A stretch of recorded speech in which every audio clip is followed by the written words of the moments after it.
Please welcome the General Manager of Healthcare and Life Sciences at AWS, Dan Sheeran.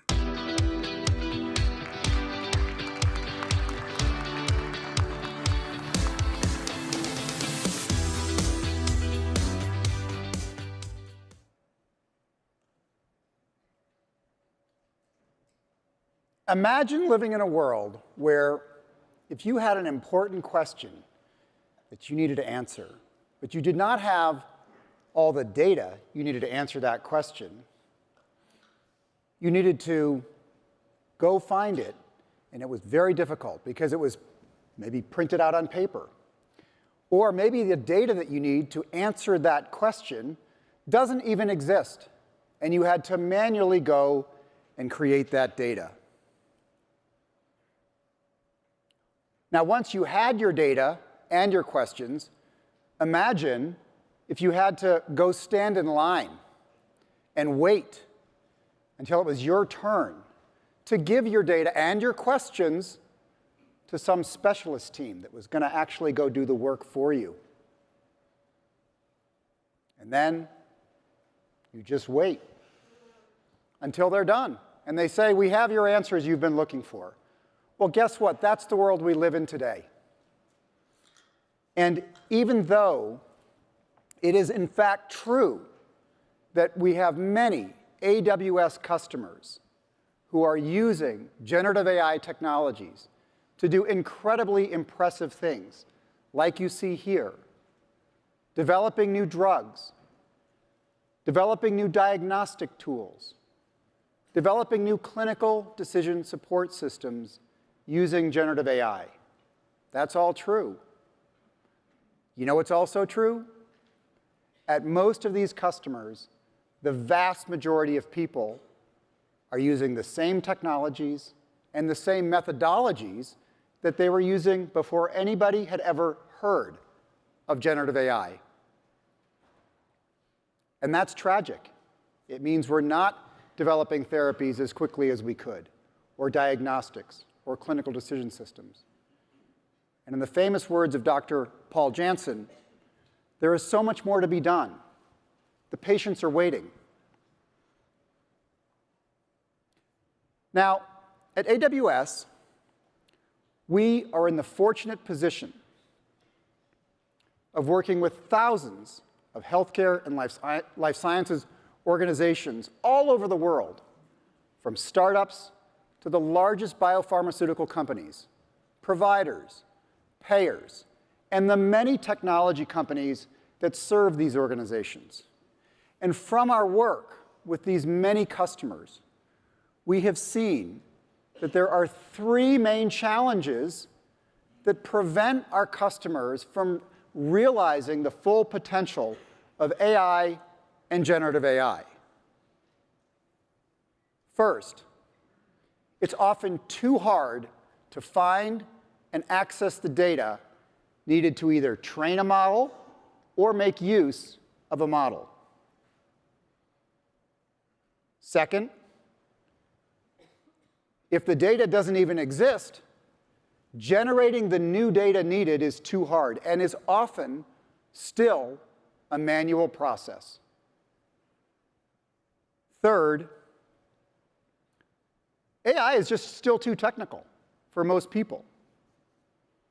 Often, a person with deep expertise in their own field, such as biology, clinical trial design, or medicine, can really only benefit from AI today if they also have expertise in training models, writing software pipelines, scaling compute infrastructure, if they want to be able to work at their own pace and not be the person standing in line waiting for some other team to do their work for them. Let me give you an example of this. You've probably heard of AlphaFold, very powerful new model that's in use at most of our customers in life sciences. This is a scripting type interface. If somebody is not comfortable working in a scripting environment or with Python, what are they going to do? They're going to be the person standing in line. So for too many of our customers, their experience of AI is much like what the experience with mainframes and access to mainframes would have been like in the 1960s. Now, at AWS, we have been working for many years in two different ways, creating tools and systems that our customers can use to tackle all three of these challenges. The first is the AI and data services you've been hearing about all week. Amazon Bedrock, Amazon SageMaker, and there's a handful of less well-known but very important services we have that lend themselves to these particular problems. Amazon Data Zone is one, AWS Cleanrooms is another. In addition, for about 5 years, we have been building industry-specific, fit-for-purpose services for the unique needs of healthcare and life sciences customers, for the data formats, for the metadata schema, for the regulatory compliance needed to operate in the healthcare and life sciences industries. And those investments that we and our customers who use these services have been making for several years now are precisely the things that enable our customers to go faster when it comes to using AI and democratizing access to AI for their customers. Now, customers who want to take advantage of these services, both the general purpose AI and Gen AI services and our fit-for-purpose services for healthcare and life sciences, need to take one first step, and that's to get their data to the cloud.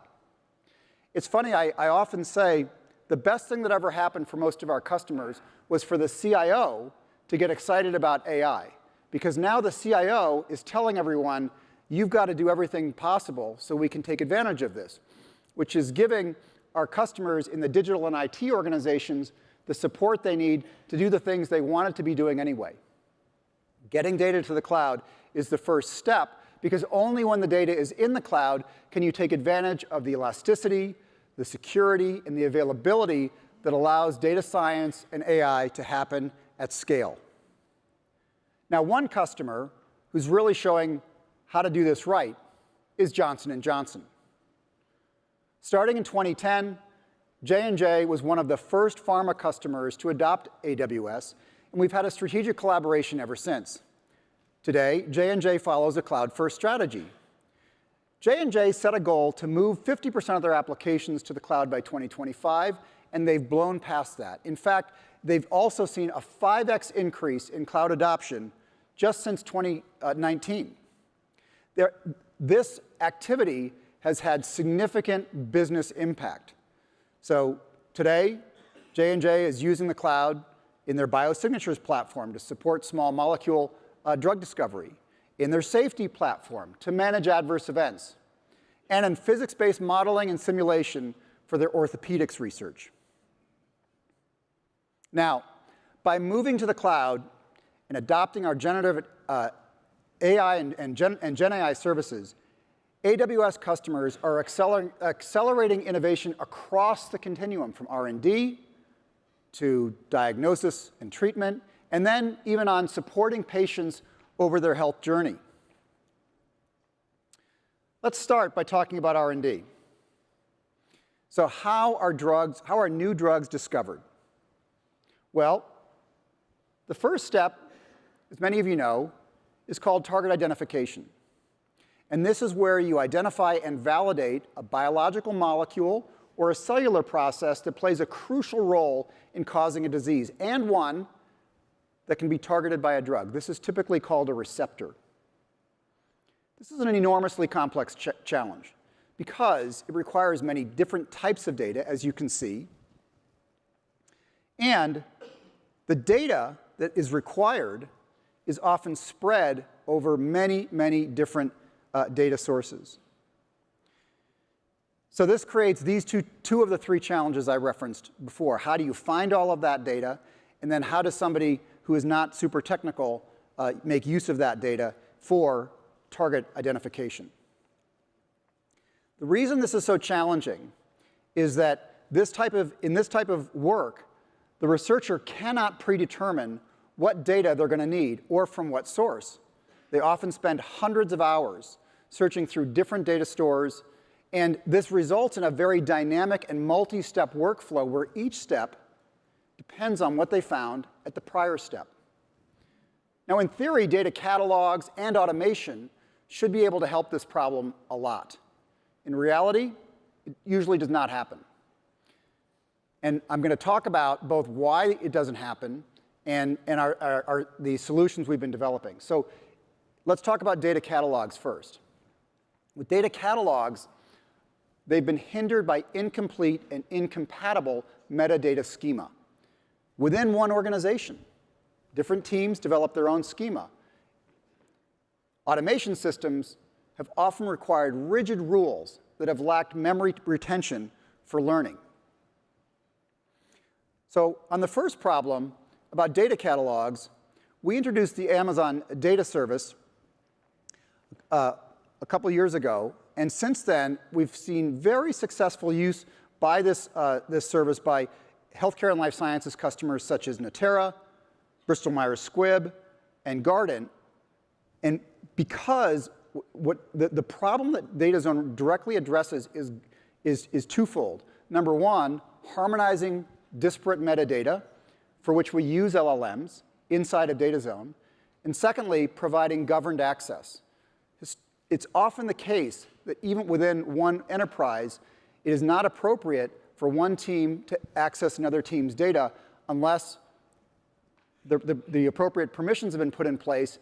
And when they haven't, it's too manual of a process. So Amazon DataZone automates all of that, and we're seeing widespread adoption. It's a wonderful example of how LLMs inside of many of our services are tackling this problem. So that is the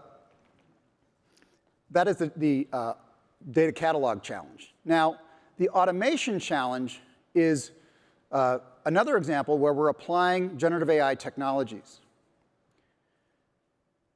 Generative AI autonomous agents address the weaknesses of prior automation systems. And they do this because they can intelligently automate tasks where the workflow is not predetermined. Agents take a complicated task, break it down into individual steps, where each step is not predetermined, but rather is decided on the fly by the agent based on what information it found in the prior step. Now, by connecting these autonomous AI agents to both internal data stores and external data sources, we can really speed up the entire target identification process. Amazon Bedrock Agents was introduced last year at reInvent, and we've had multiple customers using it since then to address this particular problem because it is so well suited for these dynamic research activities in which the workflow is not predetermined. Today, I'm excited to share the work we've been doing in particular with one such customer, Genentech, to help them implement their own research agent on Bedrock, which couples internal and external tools to rapidly identify targets for new medicines and biomarkers for trials. Patients are waiting for better medicines. They're waiting for medicines that are safer so that they have less side effects and adverse events. They're waiting for medicines for diseases for which there is no medicine today. They want to live longer lives and they want to live better lives.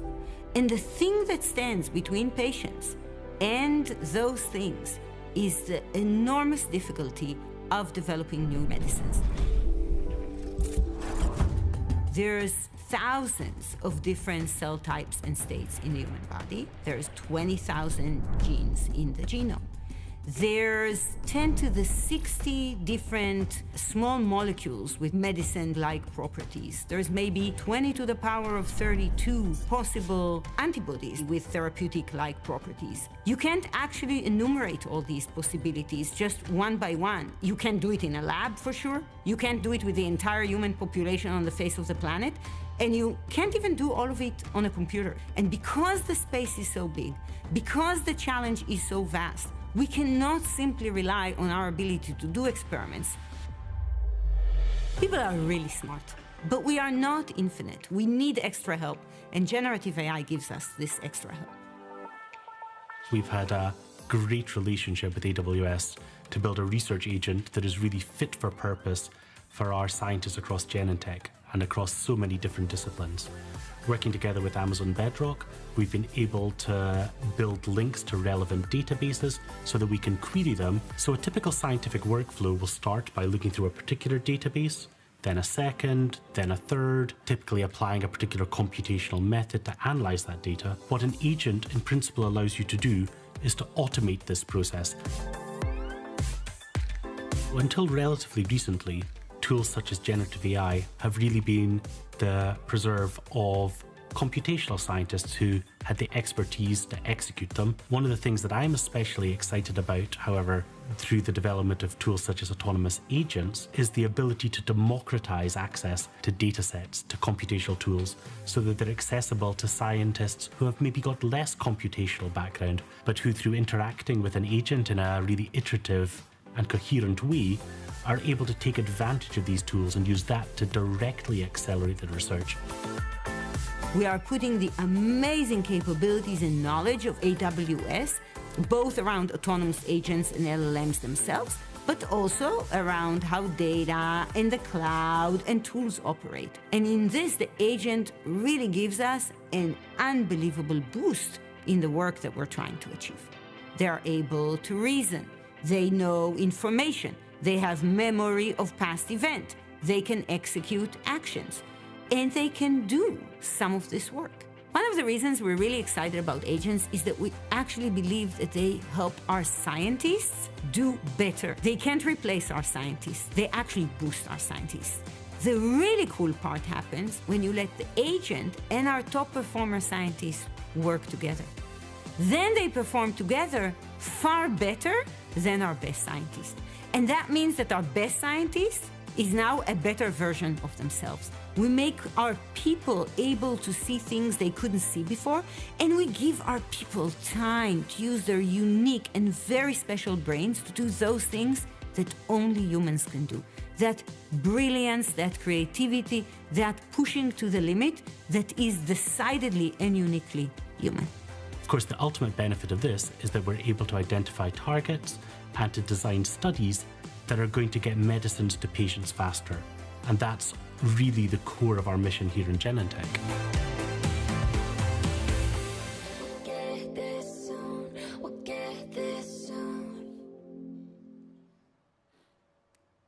Thanks, Aviv and John. We're all incredibly excited about the many ways agentic AI can help drug researchers identify drug targets, such as cell receptors, the ones that John just spoke about. Now, what once took a scientist weeks can now be done in minutes. Genentech estimates that this is going to help them automate 43,000 hours per year, nearly 5 person-years per year of time when extended across their entire enterprise. Incredibly exciting. So that's target identification. As many of you know, the next step in the drug discovery and development process is identifying the molecule that's going to hit that target. This is lead identification. Now, drug leads have already shown, perhaps more than any other area, the ability to benefit from agentic AI and from other forms of generative AI. So we're going to talk about this now for just a few minutes. The power of generative AI and AI to impact lead identification is so powerful that it resulted in this year's Nobel Prize in Chemistry, which was awarded to the teams and people who have developed the AI models that are most commonly used for identifying and qualifying leads. These algorithms fall into 2 broad categories: generative models, which design new biological molecules like proteins, and predictive models, which predict key properties a given molecule needs to have, such as its structure or its function. The ability of these generative and predictive models to dramatically speed up key steps in the drug design process has been so powerful that it's spawned many additional subcategories of models that researchers are developing all the time for different types of generation and different types of prediction. This shows you some of them. There is so much enthusiasm around this that for each of those classes of models, there are literally dozens of new models appearing almost every month. In fact, it's gotten to the point you can't even keep up with it. And that's a shame, because what that means is there might be a spectacular new model that's just the right thing for a researcher to solve the problem they're focused on that they don't have the time to learn about, test, and then incorporate into their workflow. We're going to talk about two such new models here briefly. The ESM3 model and Amplify. ESM3 from evolutionary scale generates new proteins with an unprecedented degree of control. You can enter any any two of the three inputs of structure, sequence, or function, and the ESM3 model will give you the missing third one. This allows you to design novel proteins not found in nature or a potential scaffold for the active site of a protein enzyme. Amgen and Mila recently released Amplify, a new open source AI protein language model. It uses a small model approach to enable faster inference. It's available on AWS for researchers to run inference and also to fine-tune with their own data. Now, to design a molecule that binds to a target with all of the needed properties, you actually need to use multiple models from different classes. You need to combine them in a workflow. So I'm going to walk through one of the more common workflows that we see today in use among our customers, focusing on these four models. Two of them are generative, and two of them are predictive. So typically, this workflow will look as follows. The researcher will start with the structure of the target and want a protein that has been shown previously to be close to, but not exactly what will work in hitting that target. Those are the two inputs. The researcher inputs both of those into the RF diffusion model, which is one of the ones that was developed at the Baker Lab that resulted in the Nobel Prize. Now, RF diffusion then generates multiple high-level designs for new proteins that might work. Those high-level designs are then fed into another model from the Baker Lab called protein MPNN, which completes the design, much more fully detailed protein designs. But at that point, you have thousands or often even millions of designs. So what do you do with millions of designs? This is where the predictive models come in, because different models will help predict different properties, whether that's the function, whether that's the structure, binding affinity, et cetera. And so how to get down to the best 5 or 10 or 20 candidates that you would then synthesize and then go test in a wet lab is what these predictive models allow you to do. And the results of using multiple predictive models allows you to then rank them according to various criteria. The problem is this is a very complex thing to stand up. And because it's complex to stand up, when these new models appear that I showed you a couple of slides ago, it's just too much work to try to grab one of those and then update a workflow that you spent already weeks building.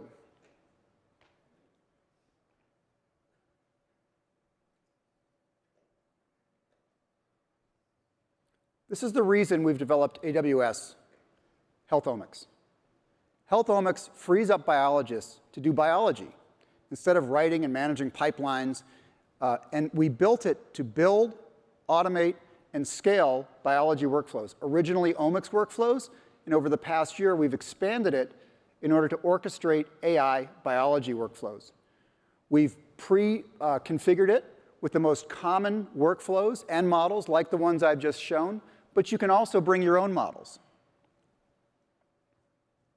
For example, I know many of you use lots of technologies from our partner NVIDIA, And NVIDIA, as you know, has their BioNeMo and NIMS microservices. And their implementation of RF diffusion is twice as fast as the open source version. So if you wanted to use that in place of the current open source version that you already have in a pipeline, if you're using AWS Health Omics, it's a very simple drop-in replacement. Now, to hear from one of our AWS customers that's using AWS Health Omics to automate AI biology workflows, I'm delighted to welcome to the stage, and please help me, Matt Studney, Vice President of Research R&D IT at Merck.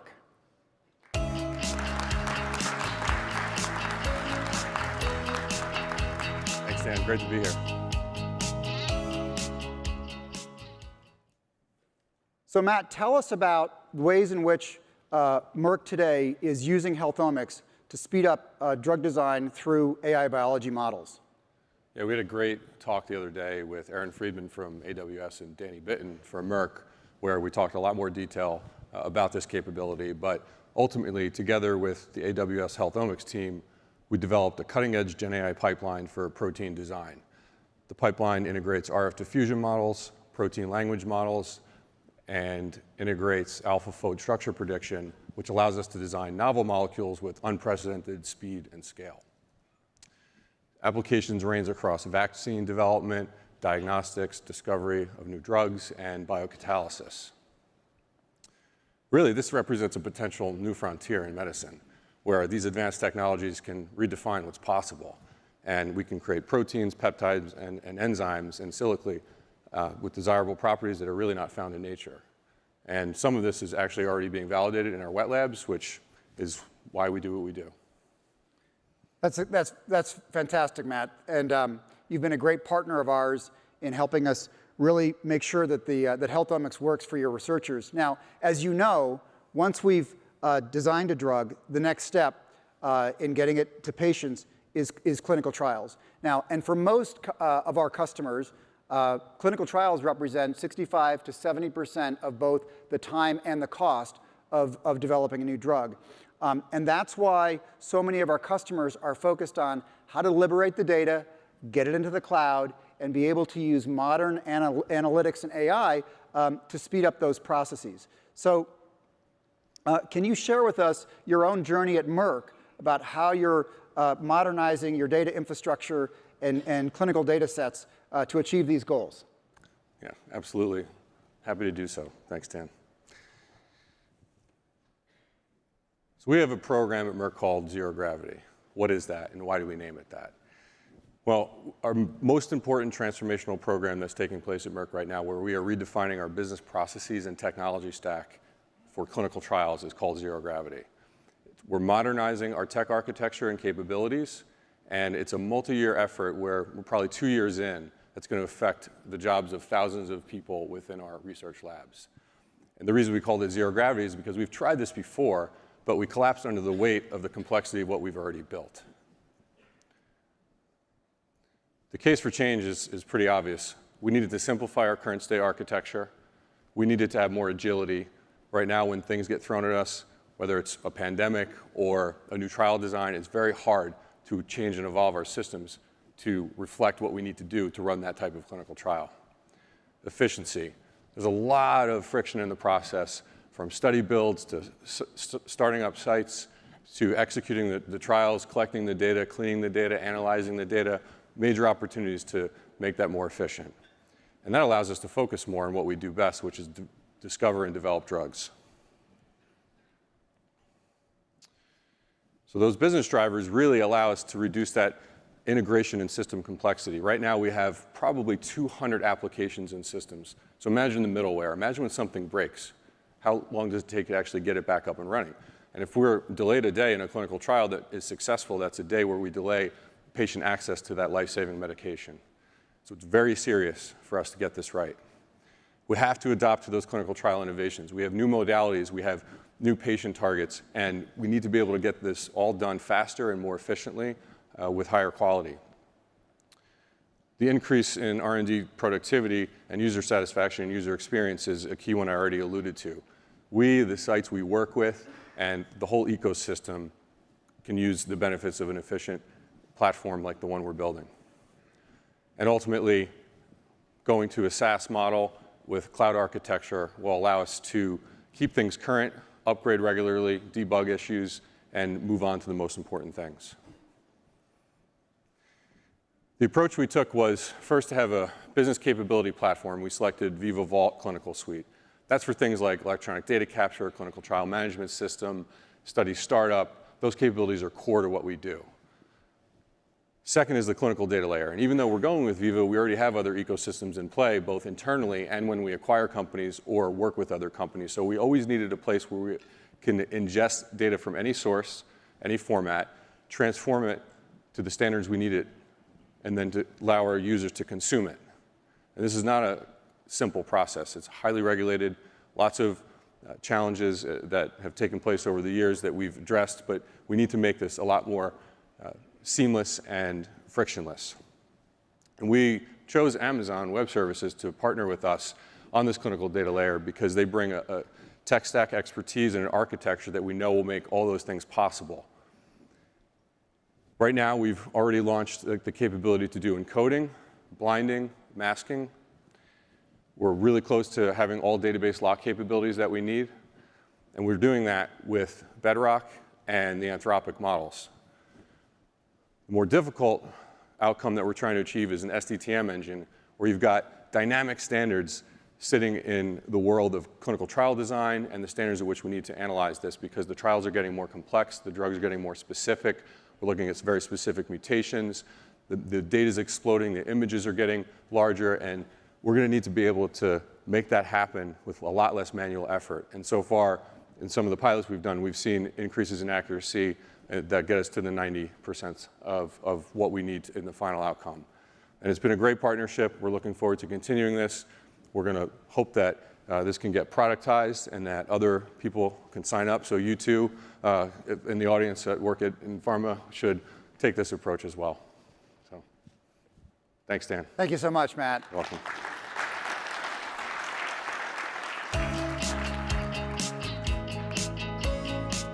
Speeding up clinical trials, incredibly important for getting therapies to patients faster. Now, I'm just going to spend a minute on something that I know is a very hot topic for our life sciences organizations and customers, and also, I think, of increasing importance and visibility among healthcare providers, and that is real-world data. Real-world data is using de-identified patient data that originates in a provider environment for various different purposes in the life sciences organization.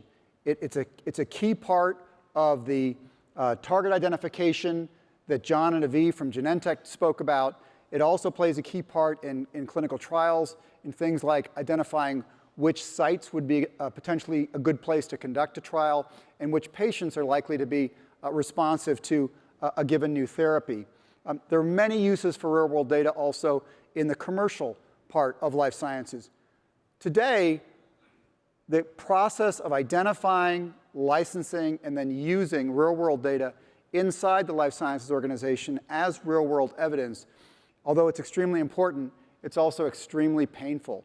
And that's largely because all of the data about one patient, all the different types of data you need for that patient longitudinally does not exist in one place. And because it does not exist in one place, the third parties that play the role of aggregating data from multiple provider systems typically have incomplete data. That makes searching for that data extremely difficult. And it also means after the data has been licensed, harmonizing data from different sources is difficult and extremely time-consuming and manual because those aggregators do not use the same metadata schema. So we announced a partnership several months ago with our partner Datavant, squarely focused on tackling this problem. It uses Datavant's token technologies and other services. It uses AWS clean rooms, and it uses generative AI to automate that metadata cleanup. We're very excited about this. Just wanted to get this on your radar, as we'll have more to talk about this in 2025. Now, although drug discovery and development advances from AI are incredibly exciting. Of course, it doesn't really have any patient impact unless we can diagnose the patient accurately and get the right therapy to the right patient.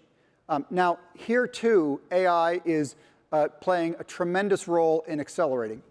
And there's two main areas that we're seeing it help address the challenges that exist today in the clinical environment. The first is the many challenges around generating new data. There's a lot of manual data generation happening today in the clinical environment, particularly with healthcare providers needing to type into the electronic medical record. The second, again, the same theme of AI is too technical. So we're going to talk about the two areas within the clinical environment that are the most important to improve on in order for AI to reach its full potential. The first is electronic medical records, and the second is medical imaging. Now, there are many reasons to move the electronic medical record to the cloud before you even get to the use of AI. The cloud is more secure, it is more scalable, and in an era of ransomware attacks, having your data in the cloud where you have you can be very confident about backups, where we have all of the tools available at AWS for data security and data privacy, really are a key first step in securing your data. We were very excited this week to announce a new service specifically around data security called AWS Security Incident Response, which really automates all the activities related to preparing, responding to, and recovering from security incidents. But that's really just to get started. Once you can get a lot of your data onto the cloud, you can then take advantage of the ability to apply advanced analytics for a longitudinal view of the patient.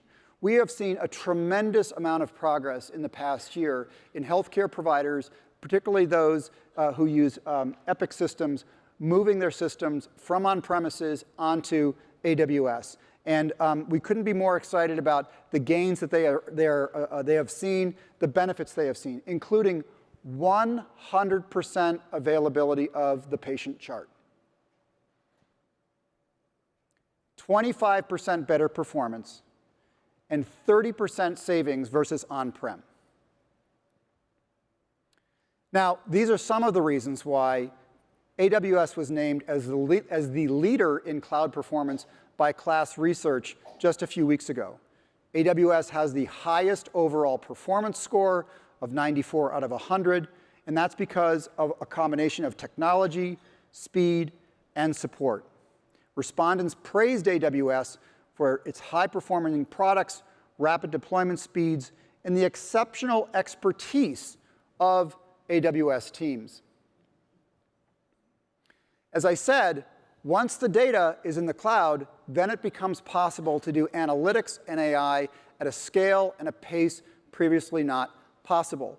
And the reason for this is because of one of those fit-for-purpose services that I described earlier in my talk today.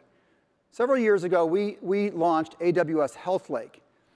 AWS Health Lake is a HIPAA-eligible service that provides FHIR APIs that help customers securely store, transform, transact, and analyze healthcare data in minutes. It enables a chronological view at both the patient and population level. We're seeing excellent progress in EMR for all the reasons that I just stated. But as I said, the other key source of data that we need to move to the cloud and apply analytics and machine learning to and AI to is medical imaging. Now, medical imaging is X-rays, CT scans, MRIs, sonograms. They're absolutely essential in diagnosing many of the most common diseases. However, they're particularly challenging, even more so than EMR data. Why? The files are massive, number one. Number two, the files are often stuck in legacy on-premises silos, both within one institution, and then they're spread over multiple institutions because the patient doesn't always just go to one location for their imaging. Now, the good news is many healthcare systems, just as in the case of EMR, are also moving medical imaging to the cloud to get past these challenges. We have been working, both we and those providers have been working with the leading medical imaging companies, the ones the providers know and trust that have their data today. We've been working very intensely to facilitate that cloud journey. And the reason we're able to do that is because of our long-term investment in another fit-for-purpose healthcare and life sciences managed service we offer at AWS called AWS Health Imaging. I'm going to talk about two customers and their use of AWS Health Imaging and other AWS analytics and AI and machine learning services because of the transformative impact they can have. We've had a long-standing strategic relationship with GE Healthcare. Earlier this year, we announced an expansion of that relationship under which GE is training multiple foundation models for medical imaging on AWS, specifically on SageMaker. This week, we were incredibly excited when GE Healthcare announced the industry's first 3D full-body MR foundation model. And the reason this is so profoundly important is with foundation models, instead of needing to train a separate model every time for a specific disease in a specific organ, you can train one FM that can be used to generate a near infinite number of discrete models for multiple types of diseases in multiple organs. It will radically speed up our ability to apply AI in the clinical environment. We also have a long-standing, very strategic relationship with Philips. Just last week, we announced an expansion of this relationship under which Philips will be moving their radiology, digital pathology, and cardiology systems to the cloud. Both their installed base, of which they've already moved 150 sites, and net new cloud-native services. This is going to enable that longitudinal and also multimodal view of the patient, where the provider can look at the digital pathology, the medical imaging, the electronic medical record, all in an integrated fashion with advanced visualization. We're very excited about these announcements. Now, I talked about the many challenges in the clinical environment of manual data creation. And there's no place that's a bigger challenge than clinical documentation.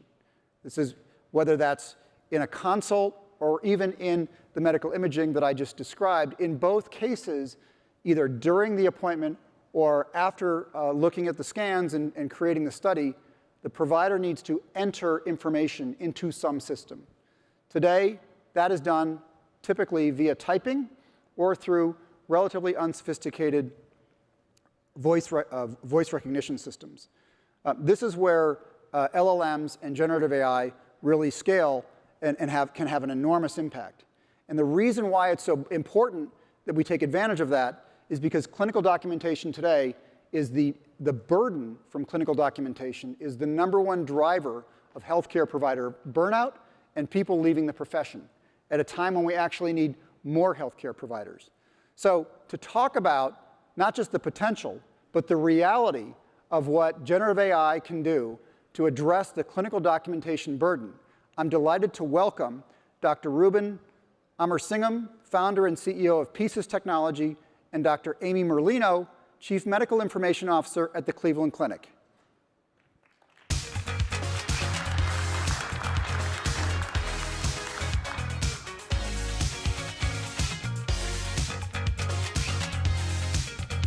Amy, can you please introduce yourself and your role at the Cleveland Clinic and your perspective on the opportunities and challenges around clinical documentation? Yeah, thanks, Dan. So I'm Amy Merlino. As you mentioned, I serve as the Chief Medical Information Officer at the Cleveland Clinic. I'm also a practicing maternal fetal medicine specialist, so continue my clinical practice as well. The way I describe the CMIO role is really that I'm a translator between technical teams and the clinical teams, and really work to try to identify technical solutions that will augment and improve our care and the way we deliver that care. One important part of medical care is clinical documentation. And at a high level, this is really to capture the care and medical decision-making of the provider. We have added to that, though, it's not just for patient care, but also communication, quality reporting, compliance, billing. Adding all of this in addition to all that data you've just shared from our EMR that's now available for us, it really makes going through the patient's chart and creating this documentation really a burden on our providers. And one of the things that folks say is really leading to clinician burnout. So balancing that thoroughness and efficiency and meeting all the requirements put on the providers really is a big challenge. And I do think that some of these AI tools that are coming out are really going to give us some great opportunities to alleviate these burdens. Fantastic. Ruben, can you tell us some of the ways that Pieces is helping healthcare providers with this challenge? Thank you, Dan. So that's Pieces' mission as a healthcare AI firm is to help those who help others. So that's doctors, nurses, all these amazing care professionals that are taking care of patients day in and day out. And so we're using predictive modeling, generative AI, adversarial AI, and as you alluded to earlier, increasingly agentic AI to reduce the clinical documentation burden, as Amy talked about, and improve clinical communication. And so for us, that involves notes, helping doctors write their notes, summarizations, discharge summaries. And so as an example, one of the two use cases that we are working with the Cleveland Clinic on is one is called the Pieces Working Summary. And so this is a summarization of a patient's entire record in the hospital, summarized into 100 or 200 words in a clinical lens. So just imagine the patient's in the hospital for 4 or 5 days, that could be hundreds of pages of documentation. It could be thousands of pages if it's a really complicated case. And the goal of the AI is to summarize that information every 2 to 15 minutes in a clinical format that physicians can incorporate very quickly. Another example is a discharge summary. So the discharge summary is a really important clinical document where physicians have to complete this at the time of the hospitalization. And the goal there is to take the entire hospital course and summarize it for the next physician that's going to be receiving the patient as an outpatient. It's incredibly important for clinical care, for handoffs, for movement from the inpatient to the ambulatory side, but it takes a lot of time. And so we're finding by drafting these discharge summaries at a very high level of accuracy for the physicians, we're saving 60 to 90 minutes for physicians in the hospital on a clinical shift. So why is this so important in working with the Bedrock system? So Pieces is completely deployed on Bedrock. And what we're finding is we're supporting doctors from neurosurgery, cardiothoracic surgery, pediatrics, OB-GYN, across the gamut of specialties. And the capability to use different LLMs for different clinical cognitive tasks is paramount. What we're finding is the behavior pattern of these LLMs are really applicable in different situations. And so part of the job of the AI is to help determine that, and the Bedrock system has been tremendous for that. The second part with AWS is obviously the importance of the security and maintaining in complex environments the security and privacy of this data. We layer on top of that adversarial systems. So adversarial AI that's checking the AI of the first generative AI output to look for clinical errors, and then combining that with a double human-in-the-loop system to have clinicians check on the output of the AI before it goes into the clinical field. By doing that, you can really get the error rates constrained to a very low level. That's fantastic. Amy, can you tell us what excites you about the partnership and what progress you've seen? Yeah, so one of the things that's been really exciting is the early success we've seen with the Pieces discharge summaries. So we've deployed this for a set of users at our Cleveland Clinic main campus and also at our Martin campus, which is one of our regional facilities. At the main campus, we use it on our teaching service, which has residents and the staff physicians taking care of really complex patients. And it was interesting, we found they actually look at that discharge summary, the longer summary, every day to keep up to date with what's happening with the patient, and they curate the discharge summary over time. At our regional hospital at Martin, we noticed that they're really interacting with it near that time of discharge, and almost 90% of the time, the discharge summaries are produced with this draft from Pieces. And they're being done significantly faster, which, as Ruben mentioned, is really key to that transition of care and safely getting our patients handed off to the next place. So some of the feedback we've heard, one physician said, previously people were spending an incredible amount of time on documenting the hospital course, and you've given us that time back. And another said it's incredibly useful when taking over for a patient or if you're gone for a day or so. That's when we found the summary most useful. The other thing that was really exciting is some of the unanticipated ways we're using the PIECES summary. For instance, we have a rapid response team. So when a patient's deteriorating or having a significant clinical event, we bring in a team of caregivers who specialize in that emergency care but don't know the patient at all. And we found that being able to provide them with that real-time summary of the patient really helps them to have a heads up on what's going on with the patient to make more informed decisions about how to execute that critical care in that really complicated situation. So I think it's really highlights that these summaries can be used in all sorts of different workflows that we haven't really thought about yet. That's fantastic. Thank you so much for joining me today.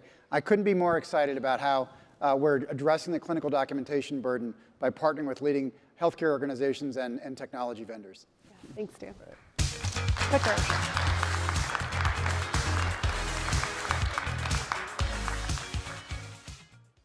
So that's incredibly exciting, but as you all know, even once we have the right therapy diagnosed for a given patient, the patient will only benefit from that if they actually are able to access that therapy.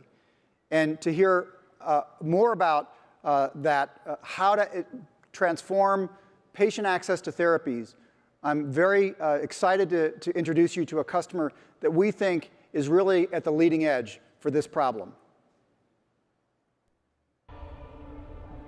You'll get better when you're not blamed for a condition you can't control. You'll get better when your care doesn't depend on your income.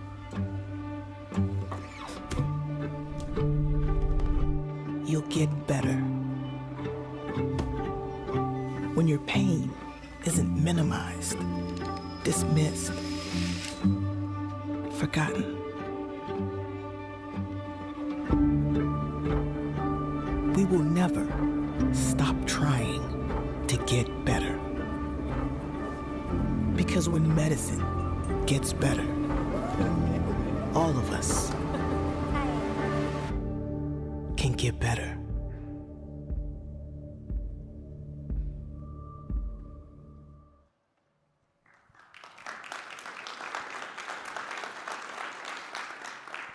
If that didn't feel like a normal pharmaceutical ad, it wasn't supposed to be one.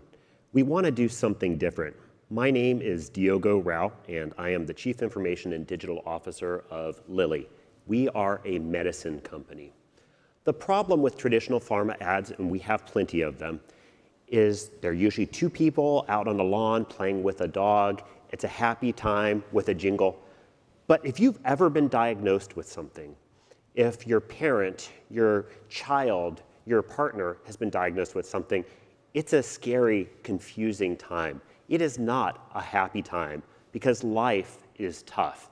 There are so many different obstacles that we put in the way, and we wanted to take a different tone. The first thing is a bunch of confusion that sets in. But then you have the hurdles of first, getting a doctor appointment, second, figuring out if you can pay for it, and then third, physically getting the medicine that you need.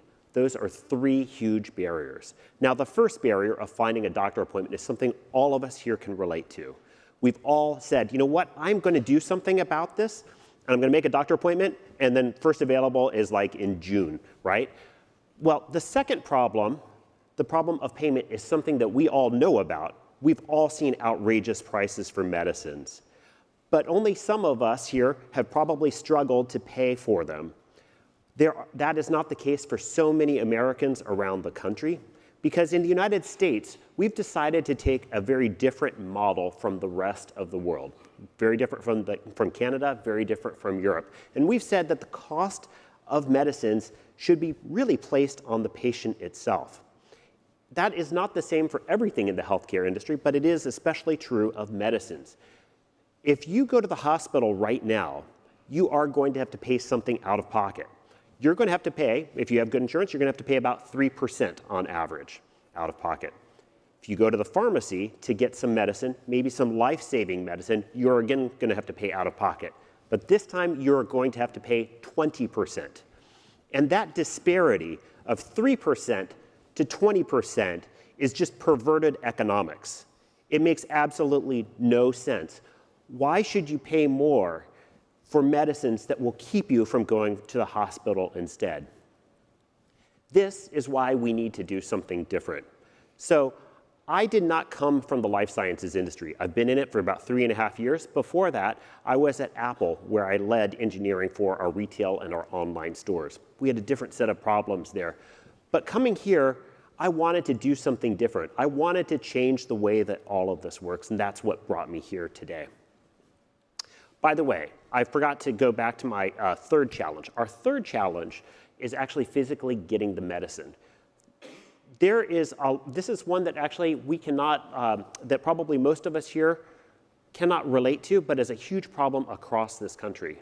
About 46% of the United States is a pharmacy desert. 45 million Americans live in what we call a pharmacy desert. The definition of a pharmacy desert is a place where you have to drive 15 minutes to get to the nearest pharmacy. Not necessarily a good pharmacy, not necessarily a pharmacy that has the medicine that you want, but just any pharmacy. And that's 15 minutes assuming that you've got a car already parked out front.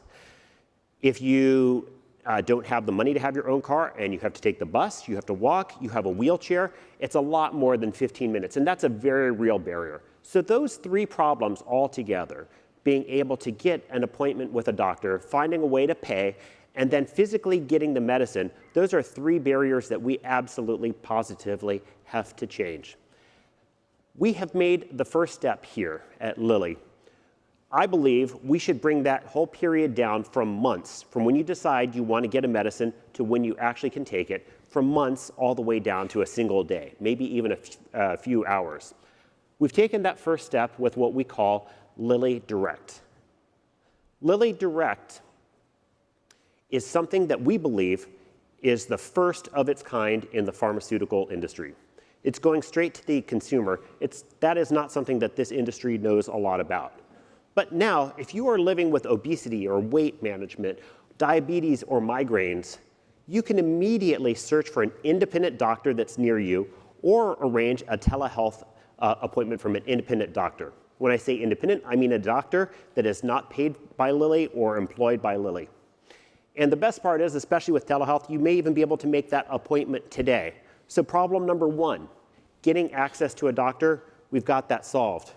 Problem number two, which was coverage and being able to pay for it, I wish I could tell you we could solve it. We cannot solve it ourselves, but we can definitely make it a lot better. As it turns out, it's not unusual for cash payments of medicines to even be cheaper than what they are on your insurance plan.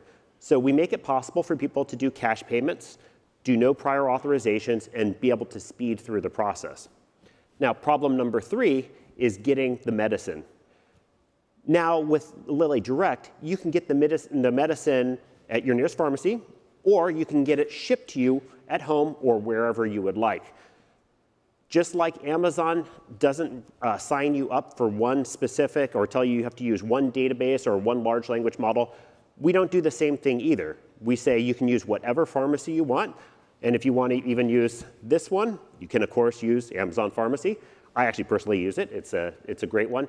But with that, we can now say that problem number three of being able to get the medicine that you need physically, we've got that one solved. You can literally get months back in your health. And this is a huge deal. I can't understate how big of a deal this is. But this is a tech talk, and we are here with a bunch of tech folks. One of the things I wanted to mention is that we did all of this in 2 6-week sprints. We did this by building it all on top of AWS. If we had tried to go outside and work with a systems integrator or bring in a bunch of other consultants, we would have spent 12 weeks just on the procurement process itself. So I wanted to show you how it works. No tech talk is complete without an architecture diagram. So I would love to take you through every box here over the next 35 minutes, if you're all good with that. I'm just, of course, joking, but what I will mention is that our AWS services are driving all of this. We've got an event-driven architecture with SQS. We've got, on the database side, we've got RDS, DynamoDB. We bring all of that together into our data and analytics platform, which is powered by a whole host of AWS services. We also run this on Red Hat OpenShift as our foundation, and we made that and other design choices to be able to get containerization and orchestration. This was something that was essential for us for being able to scale from day one. And I will say this is also a little bit different from how things have always worked in the pharma industry. We wanted to have that e-commerce-like experience where, you know what, if we suddenly ramp up to 1 million customers, we can do that.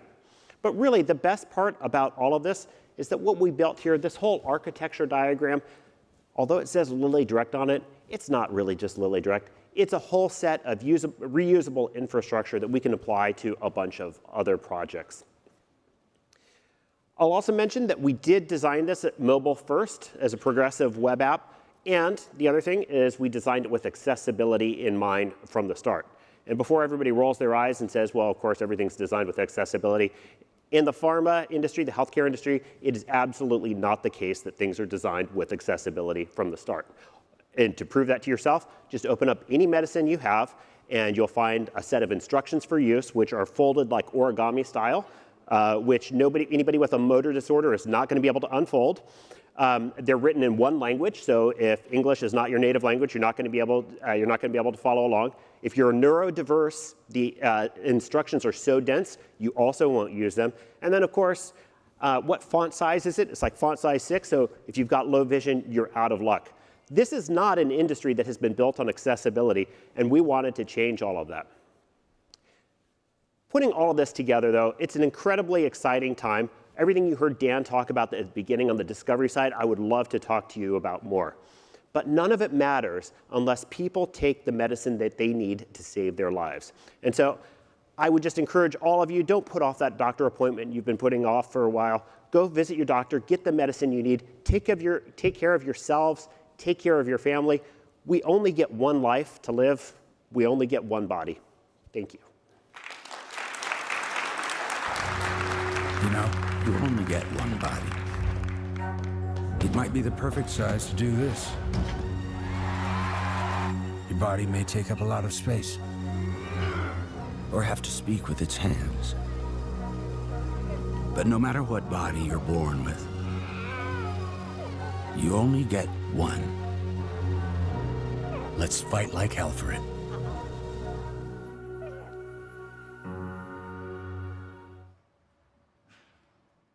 I can't think of a better way to finish our time together today.